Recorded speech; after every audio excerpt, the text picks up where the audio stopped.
Chakan MIDC मध्ये खड्डे आणि पायाभूत सुविधांचा अभाव असल्यानं 20 पेक्षा अधिक कंपन्यांनी स्थलांतरित होण्याचा इशारा दिलाय। या सगळ्या पार्श्वभूमीवरती उद्योगमंत्री उदय सामंत रविवारी 16 तारखेला चाकणमध्ये जाऊन उद्योजकांच्या सोबत प्रत्यक्ष बैठक घेणार आहेत। समस्या या चर्चेपुरत्या मर्यादित न ठेवता यावरती मार्ग काढू असं सामंत म्हणाले। दरम्यान उदय सामंत चाकणमध्ये येणार असल्यामुळे आता अधिकारी खडबडून जागे झाले। राज्यामधून कंपन्या बाहेर जात आहेत, बंद पडत आहेत, यावरती आपले मुख्यमंत्री काय करतात असा सवाल ठाकरेंच्या शिवसेनेचे खासदार संजय राऊतांनी विचारला। यावरती भाजपचे प्रवक्ते नवनाथ बन यांनी प्रतिक्रिया दिली।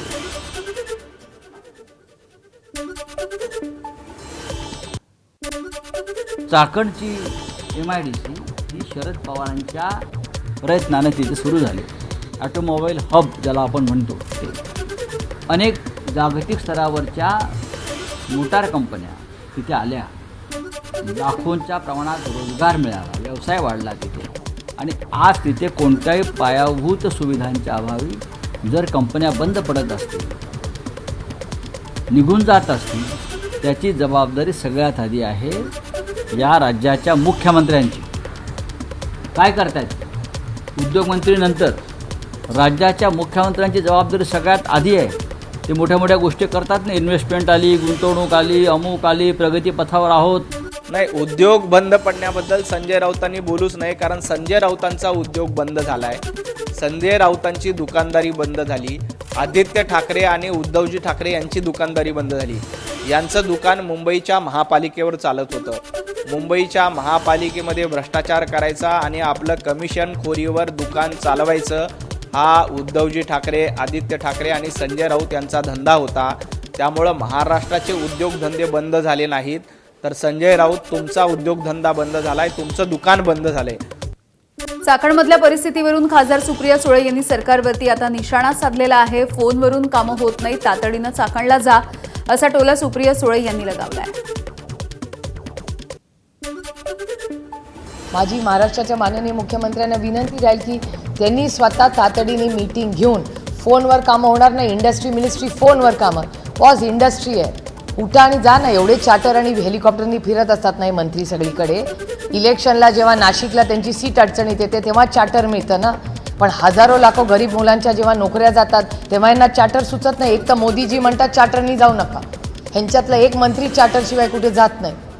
मग जेव्हा लाखो नोकऱ्यांची जायची चाकणला वेळ येते, 2.5 तासावर चाकण आहे मुंबईवरनं, एवढी मोठी ती काय लिंक म्हणतात, अटल लिंक वगैरे केलं ना तुम्ही, मग बसा ना गाडीत आणि जा फोनवर। एवढं काय महत्त्वाचं काम आहे इंडस्ट्री मिनिस्टरला की ते चाकणला जाऊ शकत नाहीत आणि फोनवर जात आहेत, आणि त्या फोनची पण जाहिरात होते चॅनलवर, आम्ही बघायचं।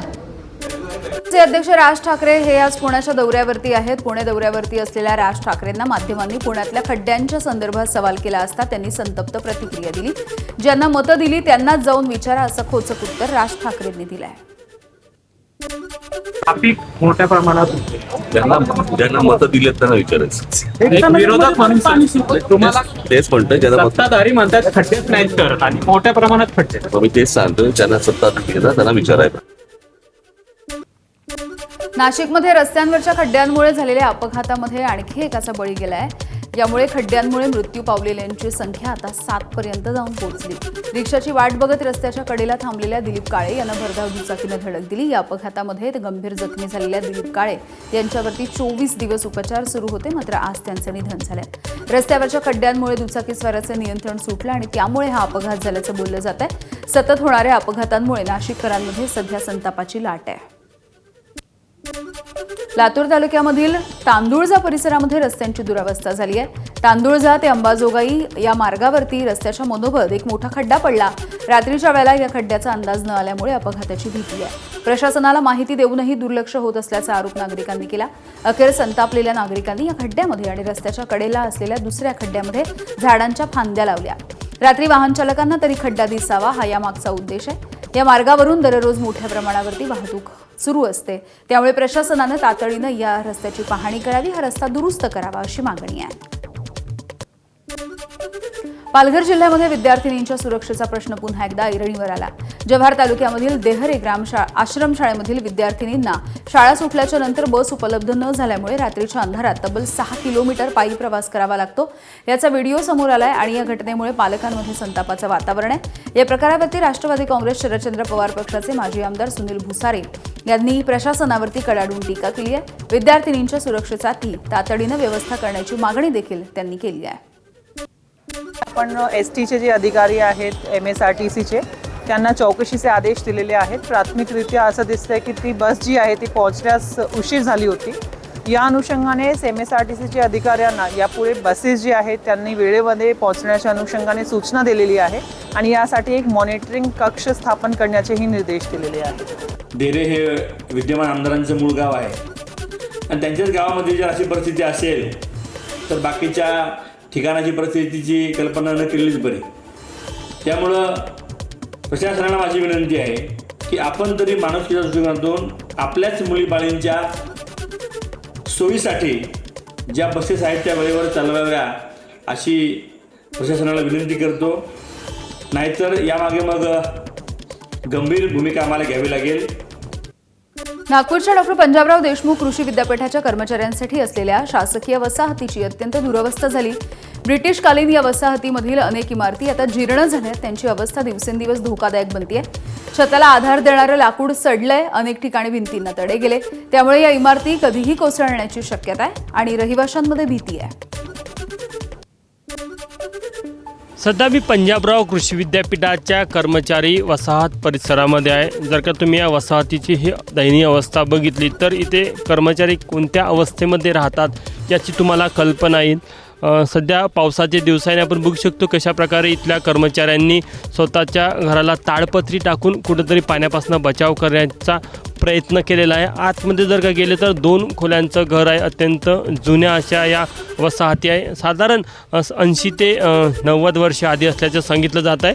त्यामुळे अत्यंत दयनीय दुरावस्था या संपूर्ण वसाहतीची झालेली आहे. या संपूर्ण वसाहतीच्या परिसरामध्ये पण आपण बघू शकतो की एक प्रकारे जंगल सर्वत्र पाहायला मिळत आहे आणि अशा परिस्थितीमध्ये इथले कर्मचारी आपल्याला इथे राहताना आढळून आलेले आहे. सोबतच जुने जे लाकूड आहे ते सडलेलं आहे. ते कोणत्याही क्षणाला कोसळू शकतात.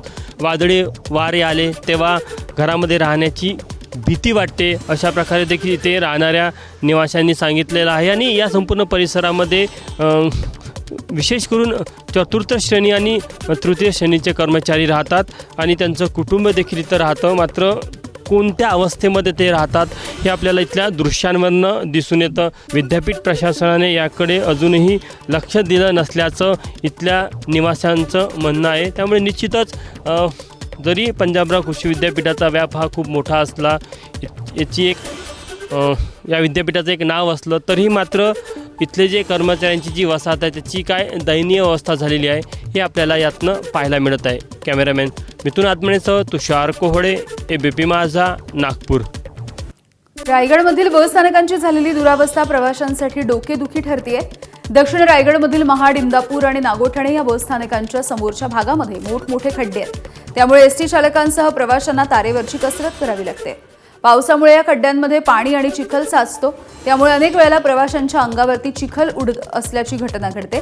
एकीकडे बस स्थानकांमधील अपुऱ्या सुविधा आणि दुसरीकडे झालेली दुरावस्था यामुळे प्रवाशांना स्थानकामध्ये येण्यासाठी चिखलामधून आणि खड्ड्यामधून मार्ग काढावा लागतो. त्यामुळे लवकरात लवकर या खड्ड्यांची, या रस्त्यांची डागडुजी करावी अशी प्रवाशांची मागणी आहे. नाशिक जिल्ह्यामध्ये पुन्हा एकदा भूकंपाचे धक्के जाणवले. 5 दिवसांपूर्वी झालेल्या भूकंपाच्या नंतर काल मध्यरात्री 12:06 कळवण तालुक्याच्या पश्चिम पट्ट्यामधल्या आंबुर्डी, अभोणा, कदाशी, वेरूळ, अंबापूर या काही गावांना भूकंपाचा सौम्य धक्का बसलाय. 3.5 मीटरचे हे धक्के होते. 3.5 सेकंद हे धक्के जाणवले. दरम्यान भूकंपाचे धक्के जाणवताच वीज सुद्धा गायब झाली. सौम्य धक्का जाणवल्यामुळे नुकसानी संदर्भात कुठलीही माहिती मिळू शकली नाहीये. वारंवार भूकंपाचे धक्के बसत असल्यामुळे नागरिकांमध्ये सध्या भीती आहे. ठाण्याच्या मानपाडा येथील ब्रह्मांड परिसरामध्ये एका 25 वर्ष जुन्या सदनिकेचा भाग कोसळला आणि जमीन खचली. या घटनेमध्ये 2 जण किरकोळ जखमी झाले. सुरक्षेचा उपाय म्हणून प्रशासनानं धोकादायक 3 सदनिका रिकाम्या केल्या. 9 रहिवाशांना सुरक्षित ठिकाणी हलवण्यात आलं. राज्याचे उपमुख्यमंत्री एकनाथ शिंदे आणि भाजपचे नेते सोबतच वनमंत्री असणारे गणेश नाईक यांच्यामधला संघर्ष सुरू आहे. शहरामधील धोकादायक इमारतींच्या पुनर्विकासाच्या मुद्द्यावरून वाद विकोपाला गेला. राज्य सरकारनं क्लस्टर योजना जाहीर केली असली तरी शहरी भागामध्ये तिला परवानगी देऊ नये असे आदेश गणेश नाईक यांनी महानगरपालिकेच्या आयुक्तांना दिले. तर गणेश नाईक यांना मुख्यमंत्री बनायचं होतं, मात्र एकनाथ शिंदे मुख्यमंत्री झाले, त्यामुळे नाईकांच्या पोटात दुखतंय असा पलटवार खासदार नरेश म्हस्केंनी केला आहे. अतिक्रमण असताना त्यांनी वाशीच्या वॉर्ड ऑफिसरला आदेशित केले होते तोडा. त्यावेळेला कोणीतरी तात्पुरती स्थगिती म्हणून त्या ठिकाणी स्थगिती दिली गेली, परंतु अशा प्रकारचा पॉलिटिशियन लोकांना तात्पुरती स्थगिती देण्याचा अधिकार नाहीये हे मी गांभीर्याने बोलतो. आणि म्हणून अशा प्रकारची मस्तीमध्ये काम केलेले आहेत ना. मी मगाशी बोलत चोर के चोर ऊपरचे शिरजो. काय बोलतात, काय केलं, तोंड घशी पडले. एकांच्या प्रकरणावर, अभय जाधवच्या प्रकरणावर तोंडघशी आम्ही नाही पाडणार, तुम्ही आपोआप स्वतःहून पाडा. जेव्हा आम्ही काय काढायचं यापूर्वीसुद्धा आम्ही काढून दाखवलेलं आहे आणि यापुढे सुद्धा आम्ही काढून दाखवू. आम्ही वयाचा मान ठेवतो. त्यांचा यापूर्वीसुद्धा मुख्यमंत्री होण्याचा मानस होता. शिवसेनेत असताना त्यानंतरसुद्धा असताना मुख्यमंत्री होण्याचा मानस होता, परंतु तो कदाचित पूर्ण झाला नाही. एकनाथ शिंदे साहेबांनी पाऊल उचललं, आघाडीची सत्ता उलथवून टाकली, म्हणून आज ते मंत्री आहेत. त्यामुळे मी काही जास्त त्यांच्यावर टीका करणार नाही. एकनाथ शिंदे साहेब आज उपमुख्यमंत्री आहेत, या राज्याचे मुख्यमंत्री होते. कदाचित ती असूया आहे, ती असूयापोटी ते बोलत आहेत. मीरा भाईंदर महानगरपालिकेच्या महासभेमध्ये रस्ते, चौक आणि वास्तूंच्या प्रस्तावित नामकरणावरून रंगलेला वाद. अखेर सत्ताधारी भाजपने प्रस्ताव नामंजूर करून थांबवलाय. वादग्रस्त नामकरणाच्या प्रस्तावाला भाजपनं विरोध केला, त्यामुळे हा प्रस्ताव महासभेमध्ये नामंजूर झालाय. या प्रस्तावावरती मराठी एकीकरण समितीनं यापूर्वी आक्षेप घेतला होता. प्रस्तावित नावांमध्ये परप्रांतीय, इतर राज्यामधील व्यक्ती तसंच संस्कृतीमधील व्यक्ती तसंच खासगी विकासकांच्या नावाचा समावेश असल्याचा आरोप समितीनं केलाय. सार्वजनिक रस्ते आणि चौकांना विकासक अथवा खासगी व्यक्तींची नावं देण्यासही समितीनं विरोध दर्शवला. दरम्यान सत्ताधारी भाजपच्या भूमिकेमुळे नामकरणाचा हा घोळ तत्कालीन आयुक्त दिलीप ढोले यांच्या कार्यकाळामध्ये झाला होता. रस्ते, चौक आणि वास्तूंच्या नामकरणासाठी असलेल्या महानगरपालिकेच्या धोरणाची अवहेलना करून अनेक ठिकाणी परस्पर विरोधी आणि वादग्रस्त नावं प्रस्तावित करण्यामध्ये आल्याचा भाजपचा दावा आहे. आजच्या महासभेमध्ये ज्यावेळी नामकरणाचा प्रस्ताव आला त्यावेळी आमच्या सन्माननीय सदस्यांनी सांगितलं की जी पॉलिसी डिसाईड केली होती त्या पॉलिसीच्या विपरीत जाऊन नियमबाह्यप्रमाणे प्रशासकीय राजवटीमध्ये जे काही नामकरण केलेले आहेत ते सगळे नामकरण चुकीचे नामकरण महासभेच्या निदर्शनास आणा आणि त्याच्याबरोबर हा प्रस्ताव सादर करा, त्याच्यानंतरच आम्ही मंजुरी देऊ. त्याप्रमाणे भाजपचं पण यानंतर यस 100% जे चुकीच्या आणि नियमबाह्य पद्धतीने जे नामकरण केलेले आहेत त्याला भारतीय जनता पार्टीचा विरोध आहे. मीरा भाईंदर महापालिकामध्ये क्षेत्रामध्ये त्यांचं योगदानही दिसलं पाहिजे. तर आमचा स्पष्ट त्याची मागणी आहे की इथे स्वतंत्र सेनानी असू दे किंवा अनेक असे ज्या लोक आहेत आपले इथले जे सन्मान्य लोक आहेत ज्यांनी ह्या मीरा भाईंदर शहरासाठी काहीतरी केलेलं आहे अशा लोकांचे इथे नामकरण झालं पाहिजे अशी आमची भूमिका आहे. दिवंगत नेते विनायक मेटे यांच्या 4थ्या पुण्यस्मरण दिनाच्या निमित्तानं त्यांच्या पत्नी ज्योती मेटे यांनी अपघाताच्या प्रकरणावरून काही गंभीर असे सवाल केले आहेत. अपघातामधील चालकावरती सुरुवातीपासून संशय होता. तो न्यायालयामध्ये वारंवार गैरहजर राहत असल्यामुळे अजूनही चार्ज फ्रेम झालेला नाही असा आरोप त्यांनी केलाय. संबंधित आरोपीकडे गाड्या आणि बैलगाडा शर्यतींसाठी पैसा कुठून येतो याची चौकशी व्हावी अशी मागणी ज्योती मेटेंनी केली आहे. या सर्व मुद्द्यांवरून मुख्यमंत्री देवेंद्र फडणवीस यांची भेट घेऊन सविस्तरपणे चर्चा करणार असल्याचं देखील त्यांनी सांगितलं आहे. तो आरोपी वारंवार न्यायालयामध्ये अनुपस्थित राहतोय. न्यायालयीन प्रक्रियेचा आम्ही पूर्णपणे आदर करतो, परंतु एखादा आरोपी वारंवार न्यायालयात अनुपस्थित राहत असेल आणि त्यामुळे जर आरोप निश्चिती होऊ शकत नसेल आणि तो आरोपी त्याचं सामाजिक आयुष्य अतिशय चांगल्या पद्धतीने जगतोय हे जर मीडियावरनं पाहायला मिळत असेल तर मग नक्कीच आम्हाला असं वाटतंय की हे चाललंय काय. राज्याचे माजी मुख्यमंत्री आणि केंद्रीय मंत्री दिवंगत विलासराव देशमुख यांच्या स्मृती दिनाच्या निमित्तानं लातूरच्या बाभळ गावातील विलास बागेमध्ये आदरांजली सभेचं आयोजन करण्यात आलं.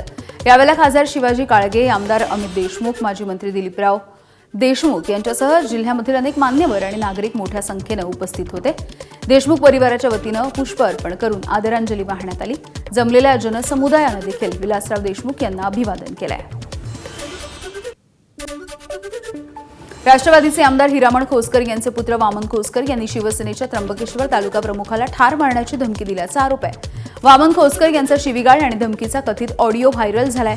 शिवसेना तालुका प्रमुख रवींद्र भोये यांनी नाशिक ग्रामीण पोलिसांकडे या संदर्भात लेखी तक्रार दिली. आमदार पुत्र बैठका घेऊन ग्रामसेवकांना धमकी देतात आणि भ्रष्टाचारावरती आवाज उठवू नये म्हणून त्रासही देतात असा आरोप भोयेंनी केलाय. या प्रकरणामुळे महायुतीमधील राष्ट्रवादी आणि शिवसेनेमधला वाद पुन्हा एकदा समोर आला. जर आमदार चिरंजीव अशा पद्धतीत दमदाटी देतात, जीव मारायच्या धमक्या देतात, आज त्यांच्याकडे सत्ता आहे, पैसा आहे आणि आज तालुक्यामध्ये अनेक चुकीच्या पद्धतीने त्यांचे जे चुकीचे कामकाज आहे ते आम्ही उघड करतो आणि उघड केल्यानंतर मग त्यांना ते सहन होत नाही की आमच्या विरोधात कोणी बोलू नये. त्याच्यामुळे त्यांचा तो राग मनामध्ये धरून ते मला माझ्याविषयी अशा पद्धतीची त्यांच्यावरती गुन्हा दाखल करावा. जर लोकशाहीमध्ये जर अशा पद्धतीची वागणूक चालत असेल तर लोकशाहीची ही थट्टा झालेली आहे. राष्ट्रवादीचे आमदार झिशान सिद्दीकी यांना ऑडिओ क्लिपच्या माध्यमातून धमकी देणारा झिशान अख्तर असल्याचं पोलिसांच्या तपासातून समोर आलं. तपास यंत्रणांना झिशान अख्तर सध्या पाकिस्तानमध्ये असल्याचा संशय आहे. झिशान अख्तर हा दिवंगत नेते बाबा सिद्दीकी यांच्या हत्येमधला मुख्य आरोपी आहे. या प्रकरणामुळे राजकीय वर्तुळामध्ये सध्या खळबळ उडालेली आहे आणि पोलिसांचा तपास सुरू आहे. शेतकरी कर्जमाफीच्या संदर्भात कृषी मंत्री दत्ता भरणे यांनी मोठी घोषणा केली. 2-4 दिवसामध्ये शेतकऱ्यांच्या खात्यावरती कर्जमाफीची रक्कम जमा होईल. जशी यादी अद्ययावत होईल तसतसे पैसे शेतकऱ्यांच्या खात्यावरती जमा होत राहतील. त्यामुळे पात्र शेतकऱ्यांनी काळजी करू नका असंही देखील दत्तात्रय भरणे यांनी म्हटलंय.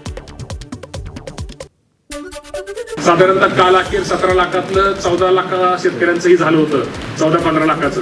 आता जसजशी यादी आपल्याला क्लिअर होईल, आता आपल्याला अडचण राहिलेली नाही. आता आपल्याकडे पैसे पण आहेत. जशी यादी क्लिअर होईल तसं आपण त्यांना शेतकऱ्यांना कर्जमाफीचा लाभ निश्चित प्रकारे देतोय. मला वाटतं पहिल्यांदा आपण 5,000 कोटी रुपये पहिल्यांदा दिलं. कदाचित 4-2 दिवसामध्ये दुसरे 10-5-10 हजार कोटी रुपये लगेच त्याला होतील. त्यात आता काही अडचण नाहीये.